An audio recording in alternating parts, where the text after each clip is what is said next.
Matius pasal 4 ayat 1-11. Pencobaan di padang gurun.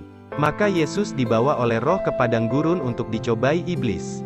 Dan setelah berpuasa 40 hari dan 40 malam, akhirnya laparlah Yesus. Lalu datanglah si pencoba itu dan berkata kepadanya, "Jika engkau anak Allah, perintahkanlah supaya batu-batu ini menjadi roti." Tetapi Yesus menjawab, "Ada tertulis, manusia hidup bukan dari roti saja, tetapi dari setiap firman yang keluar dari mulut Allah."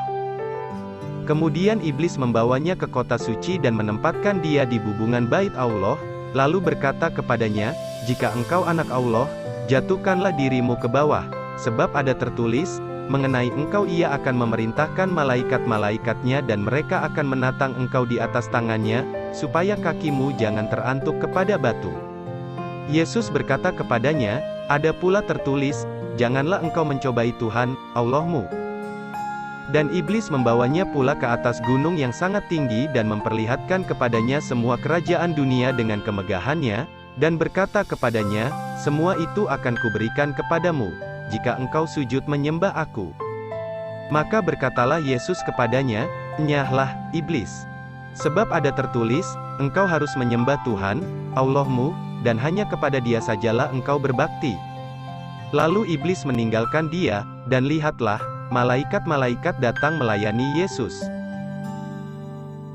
Berfokus dan bergantung pada Allah.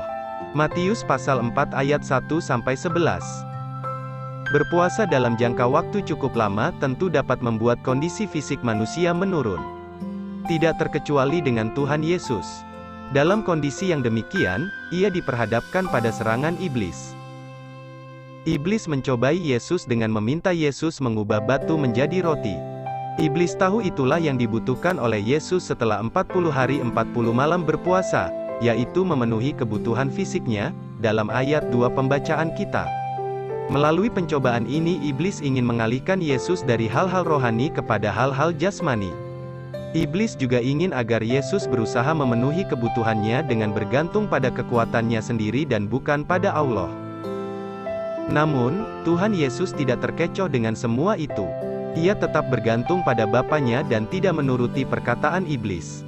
Ia menjawab tantangan dan mematahkan serangan iblis dengan firman Tuhan.